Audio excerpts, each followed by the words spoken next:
বাংলাদেশের বর্তমান কনটেক্সটে বিশেষ করে এই বাজেটটা একটা বাজেট প্রক্রিয়া হচ্ছে 6 মাসের প্রক্রিয়ার আগে আমরা 1.5 মাসে বাজেটটা করতে হয়েছে, অনলি 1.5 মাসের মধ্যে বাজেট করতে হয়েছে। এবং আবার কোন ধরনের বাজেট, যেটা আমরা ইনহেরিট করেছি ওই যে আমাদের ওই সরকারের কাছ থেকে, ফ্যাসিস্ট সরকারের কাছ থেকে, যেটা আমরা ইনহেরিট করেছি ইন্টেরিয়াম গভর্নমেন্টের কাছ থেকে। আমি কারো ক্রিটিসাইজ করতে চাচ্ছি না এখানে। It did not help. আমরা যখন দায়িত্ব নিলাম এগুলো সব আমাদেরকে সবগুলো চিন্তা করতে হচ্ছে। 50,000 কোটি টাকার মতো পাওয়ার বিল বাকি রেখে গেছে আপনার, মানে প্রত্যেক জায়গায় খালি বিল বাকি বাকি বাকি। এগুলো তো সব এই সরকারকে পে করতে হচ্ছে এবং এগুলো পে করে মিডল ইস্টের 4 বিলিয়নের মতো আমরা আউট অফ পকেট, এই যে মিডল ইস্টের ওয়ারের কারণে, এটাও আমাদেরকে অ্যাড্রেস করতে হচ্ছে। সুতরাং এই সবগুলো নিয়ে 1.5 মাসে একটা বাজেট প্রস্তুত করা হয়েছে। আমি বলছি না এই বাজেটটা পারফেক্ট বাজেট, এই বাজেটের মধ্যে যেখানে যেখানে সমস্যা রয়ে গেছে এগুলো আমরা আবার দেখছি, এখন রিভিউ করছি। It's a continuous thing. এটা হচ্ছে সোশ্যাল সার্ভিসেসের ব্যাপারে। এখানে আমি সবাইকে কম বেশি। তারপরে আমাদের ফাইন্যান্সিং ইমপ্লিমেন্টেশন একটা বড় প্রশ্ন আসছে। বাজেট ঠিক আছে, প্রো পিপল হয়েছে, প্রো বিজনেস হয়েছে, যে সব ঠিক আছে, কিন্তু এটা কি বাস্তবায়ন হবে কিনা, মানে অ্যাগেইন একদম একটা সঠিক প্রশ্ন।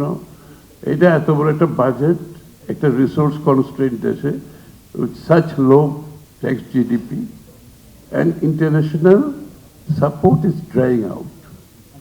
Dr. Razak correctly বলেছেন যে ODA is drying out. এখন গ্লোবালি কিন্তু এইসব ফাইন্যান্সিং এইসব সাপোর্ট কমে আসছে। সো আমরা এই একটা সময় কিন্তু এই বাজেটটা করতে হয়েছে, এটা আমাদের এক্সিকিউট করার জন্য।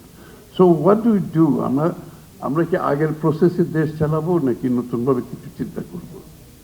এটা হচ্ছে প্রশ্ন।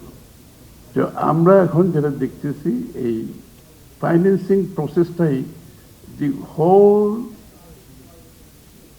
পাবলিক ফাইন্যান্স আর্কিটেকচার, পুরো পাবলিক ফাইন্যান্স আর্কিটেকচারকে আমরা নতুনভাবে দেখছি।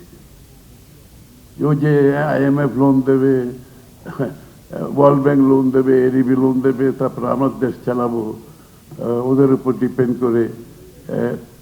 ট্যাক্স GDP তো আমাদের নিজস্ব ব্যাপার, এটা আমাদেরকে অ্যাড্রেস করতে হবে। তা আমরা দেখছি যে পাবলিক ফাইন্যান্স আর্কিটেকচারের ইস্যুটা আমরা নতুনভাবে অ্যাড্রেস করতেছি। So we have to go for alternative finance. এবং অল্টারনেটিভ ফাইন্যান্স কি, এখন আপনারা দেখেন অ্যাকচুয়ালি যে মাল্টিল্যাটারাল যে ফাইন্যান্সগুলো হতো, এগুলো কস্ট কিন্তু বেড়ে যাচ্ছে, এগুলো কিন্তু ইন্টারেস্ট অনেক বেড়ে যাচ্ছে, এবং এই ইন্টারেস্টের সাথে মার্কেট ইন্টারেস্টের গ্যাপটা কমে আসছে। সুতরাং it is becoming so costly also, যে cost of fund is so high.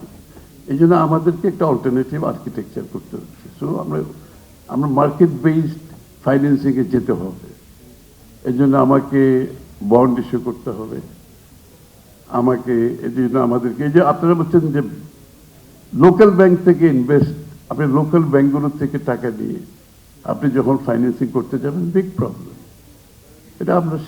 এটার বিরুদ্ধে তো আমি বলে আসছি, আপনারা যারা আমার বক্তব্য শুনেছেন লাস্ট 10 ইয়ার্স আমি বলে আসছি যে লোকাল ব্যাংক থেকে আপনারা বড় করে you're crowding out private sector and the cost of fund is high. Local bank থেকে বড় করা মানে 10, 11, 12, 13% ইন্টারেস্ট রেট, যেখানে প্রাইভেট সেক্টর সার্ভাইভ করা মুশকিল।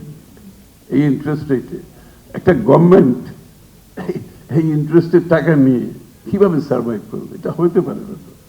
সো আমরা চাচ্ছি এখন ট্রেন্ডটা আপনারা যদি লক্ষ্য করেন 25-26 এর সাথে কম্পেয়ার করে 26-27 যে আমরা বাজেট দিয়েছি, এখানে কিন্তু প্রাইভেট ব্যাংক থেকে বড়ই কমে আসতেছে। কিন্তু আমরা এই ট্রেন্ডটা আমরা রিভার্স করতেছি। বাট এটা তো আমরা রাতারাতি করতে পারবো না, 3 মাসে 4 মাসে তো করতে পারবো না, 1 বছরও করতে পারবো না। তো this is a process. Again gradually আমরা বেরিয়ে আসছে, ব্যাংক বরোয়িং থেকে বেরিয়ে এসে অল্টারনেটিভ ফাইন্যান্সিং এবং ট্যাক্স জিডিপি আমাকে বাড়াতেই হবে, আমাদের কোনো অপশন নেই। এবং অল্টারনেটিভ ফাইন্যান্সিং এর মধ্যে যেগুলো আছে, we are exploring all the option, এবং যেখানে দ্য চিপেস্ট আপনার কনসেশনাল যত বেশি পারি আমরা, we are packaging, we are blending the whole আপনার পাবলিক ফাইন্যান্স আর্কিটেকচার থেকে ব্লেন্ডিং করতেছি আমরা, দ্য বেস্ট ওয়ে পসিবল।